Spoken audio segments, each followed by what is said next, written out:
Experience Karen Hunter in a completely different way. Karen Hunter is awesome. The podcast. If you like me on SiriusXM Urban View Channel 126, you're going to love me. And Karen Hunter is awesome. Hey, this is Karen Hunter, host of The Karen Hunter Show on SiriusXM's Urban View. Karen Hunter is awesome is an actual podcast to bring heat and energy and knowledge and power. A 1-2 punch that I don't think you get anyplace else. Tell the truth. So check out the podcast. Wherever you get your podcast, you will not be disappointed.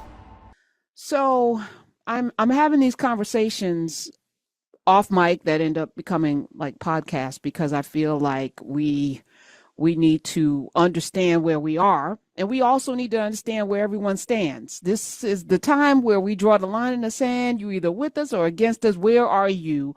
So I'm making it my business to have these conversations as I'm watching the Million Man March episode on Eyes on the Prize 3, Eyes on the Prize 3, episode 3. I was floored by the level of organization of the Million Man March. This will be the 30th anniversary in October. And for that thing to happen, I got chills watching, Ben Chavis and Kwasi Mfume and Conrad Muhammad and all of the folk. I did a book with Keith Ellison where he was one of the organizers in his neck of the woods of one leg of the Million Man March. But they had people in Alaska and Hawaii organizing. And I was like, that's the way forward. That's the way forward. I was so impressed. And I was also like, sometimes we get in our way with trying to put everything into a bucket and trying to have, I saw a tweet today, we're going to end up back in slavery. We're waiting for the perfect Democrat. And as you know, I'm not caught up in partisan politics. We are people. We are people with needs, and our politicians are there to get the needs met. They are the people we send to the different places to get the resources, period. It's not a popularity contest. It's not a partisan political contest. This is about, are you a person that can bring home the bacon for my community? And if the answer is no, then we'll find somebody else that will. It's not personal. So I sit a little differently behind this microphone, not as a Democrat or a Republican. I'll register as a Republican because in a closed primary state, to have power with the opposition party, which right now that's the party of Nazis and the party of the Confederacy. I'm going to stand in opposition, but I also want to be everywhere. I need to have a say. So I'm going to register in a way, especially those of you who live in districts that are gerrymandered and will always be Republican. You have to put yourself in a seat of power. And if that means a little subterfuge, we know what that looks like. Joe Manchin is a good example. Kristen Sinema is a good example. Joe Lieberman is a good example. There have been throughout our history people who have put D's after their names and acted like auras. This is nothing new. And for the longest time, the D's were the KKK. Those were the KKK until they weren't. So when people say, I can never be, well, these parties are not anything other than the people that decide to control them. I decide to control every area that I'm going to be in. I don't want to be victim of anybody else's whims, and neither should you want to be. So that means we're going to have to put on our grown folk clothing and behave like we can move about the cabin like people of wholeness.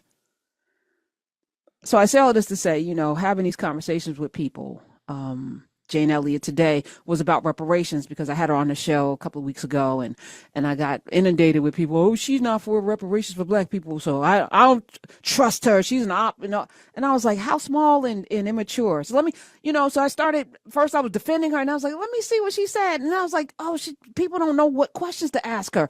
I know exactly what she's saying, but people do not know how to ask her a question because she is single-minded in tunnel vision as it relates to there's no race, there's no color, there's just human beings. And that's the hill that she's going to die on.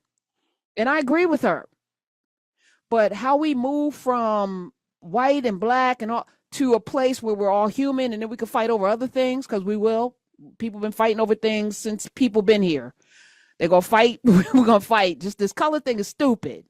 This racism is stupid to berate and undermine and demonize people because of how they came out of their mother's womb with a particular complexion and a phenotype is stupid. It is fundamentally, intellectually dumb. So I get it. When we had the conversation today, I get it. But trying to, suss through it with somebody who is doggedly determined to have this conversation in a certain kind of way, I was like, most people aren't ready to have that. This weekend, I sat with Stephan A for, almost 2 hours, and I'm going to be piecing out bits of the podcast starting on Friday. And, I saw a bunch of people, I'm not going to listen to that. He's this and he's that, he's this. And I was like, okay, but do you listen to me? Like, do you think we're going to have the same kind of conversation that he's been having all over the place? Or do you think that I'm going to ask him questions that maybe nobody can ask him because they don't have, A, the relationship, but also the authority to ask the questions that I ask? And are we throwing him away? Maybe you still will arrive at that conclusion. But for me, I've known a man for more than 30 years. I kind of, I've been distancing myself because I don't like how he's been moving. I will text him. I may call him. But I said, I need to have a conversation with him that's more public because the problems that I have with him aren't personal. As a human being, I know who he is.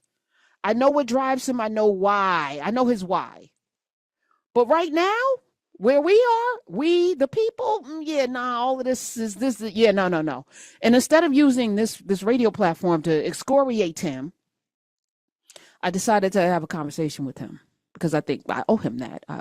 The least I can do is have a conversation. And he graciously sat and we had a conversation. And it got a little tense because I'm not biting my tongue, and he's very clear about what he's about and what he's about in this moment, in this time. And for him, I understand the why again, but that's neither here nor there. We are in a particular time in history where we don't have the luxury to have the nonsense.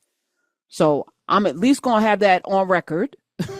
I'm not here for the kicks and the giggles at this point. Too many people are harmed. I got a text from my mama this morning that she got her Social Security check, and I was like, as you should. But there may be a day when that call comes and it's a different thing, because we are in a time when people are messing with people's lives at a very, very fundamental level, and I'm not here for it. And I don't give a F who you are. I don't care who you are. I don't care how much I like you. I don't care how much you're my brother. You could be my actual brother, and I won't F with you because of what's happening right now if you're moving in a way that is counter to our liberation. And I'm going to let you know publicly, so there'll be no question, because I also get like, well, isn't that your friend? Isn't that your friend? Yes. Yeah, I'm friendly, because friendship is not just time in, and you can be friends with somebody you fundamentally disagree with. I do believe that. But at the same time, I think we're in a time when there should be no fundamental disagreement around what is happening in this country and globally. And if we can't meet there, then we can't be.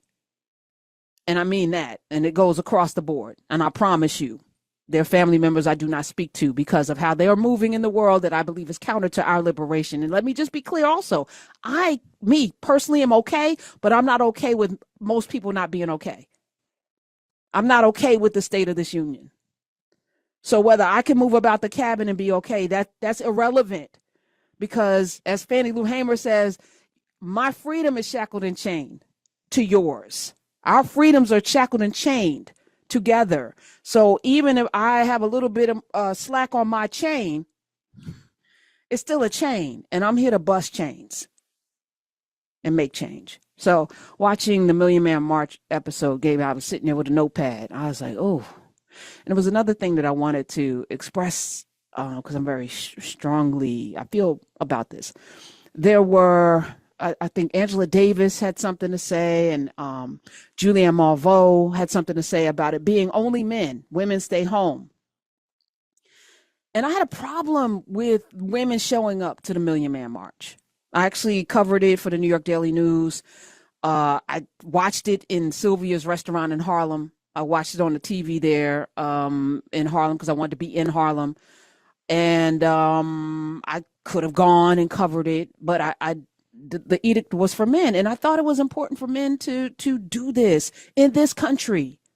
Because it's the one thing, we can go back to ancient Kemet, and we can go back to the Nubians and all the ancient civilizations and the roles of men and women and all of that. Dr. Carr has been masterful in having that conversation in class with Carr over the last 4+ years.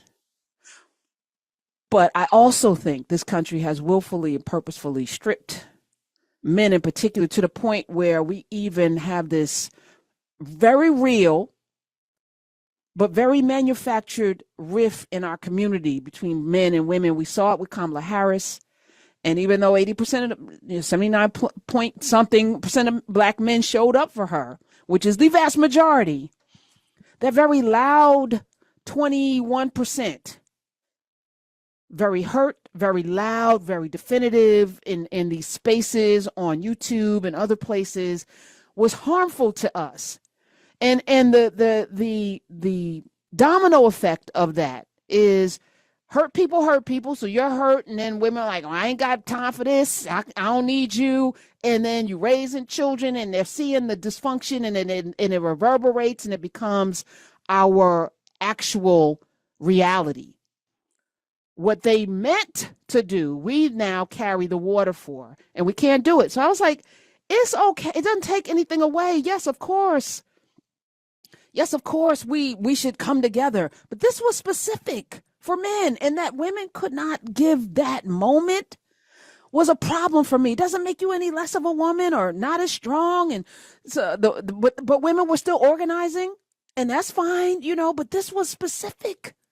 And it was so beautiful watching those brothers come up out of the subway. Folk walked from New Jersey and Philly and New York because they couldn't get a bus in, or they couldn't afford a plane ticket. The plane rides were like, they said, it was like being on Soul Plane. It was amazing. I can't even imagine what that, and some of you were there. Some of you were there with your dad. Some of you were there bringing your children, and it was special. And then there was all of this kind of like division because Farrakhan, he's anti-Semitic and all of this, but then somehow the Congressional Black Caucus, Maxine Waters and them came together and then Al Sharpton and Jesse Jackson came in at the last minute because they didn't believe in the anti this and that. And all of that, though, was put to the side to do a thing for the greater good. And it was powerful, and it was 1 million people. They used the Jumbotron the first time. They said there might have been 10 Jumbotrons in all of America, and they had 8 of them there because they didn't want people pushing and shoving to try to get to the front. They wanted people to have a vantage point to see all of the things wherever they were on that lawn. That was beautiful. And I think about now the amount of leadership we don't have, but also as I was saying that out of my mouth to myself, like, oh, we couldn't do this today. I was like, but I think we could, because the times make the person, and the times will evolve people into roles that they may not have ever considered themselves being in. Some of you listening might be the very people to step up into the gap that is very wide and bridge it. Some of you may be the people to organize something that could be not just 51 states, but beyond 50 states. I'm making Canada a state, 50 states and beyond. But here we are at a time such as this. And I don't know if I'm right being zero tolerant of the nonsense. I don't know if I'm right. I just know in my spirit, it feels like all of us kind of need to be absolute about what we bring into our spirits and our psyche, what we read, what we think, who we hang out with, who we allow in our lives. I think we have to be a little zero tolerant in this moment and drawing a line in the sand. And I was thinking about, me sitting with different people and, who I allow on the show, who I talk to, who I don't. People won't come on because they're afraid of being asked questions. I get that as well. You have a brand. And if your brand is not really addicted to authenticity as I am, I might ask you a question because I don't come up with these prepackaged things. I'm literally in conversation with people, which is funny because people always want, well, what are you going to ask me? I don't know. Do you know what it is that you're invited on to talk about your book or your brand or whatever? Do you know your thing? And if you know your thing, you should be okay. Well, I don't know. You may say something that may spark me to ask you something that I hadn't considered. Of course, I'm going to do my homework. But really, I just want to have a conversation. But I'm also trying to see if you are who you say you are. That could be problematic for some people. And I understand that. But I think that in this time, we need to know that there's somebody that can be trusted to ask the questions. I'm not always going to be right. I'm not always going to ask the right questions, but at the heart of what it is that we do here Monday through Friday is this notion that I want everyone listening to my voice to be free to be, free to see, free to do all of the things that you were put on this earth to do. And if I can provide you with the tools and the weapons or whatever you need, I'm going to do that. So I invite people in for conversation. I don't know whether they're real or not until I sit with them. And even those that you may think aren't real, because let me just be honest, as it relates to Stephan A, I actually, he is not Jason Whitlock. So let me just be clear about that. He's not Candace Owens. Let me be clear about that. But he is, in this time, I think, on the wrong side of things. And I've said this to him, to his face, so I can say it on these airwaves. And I think we need to let people know that what used to be cute and profitable and cool, we need to put that to the side for right now. And it's either you about this liberation or you're not, period. But that's the line that I'm drawing. Experience Karen Hunter in a completely different way.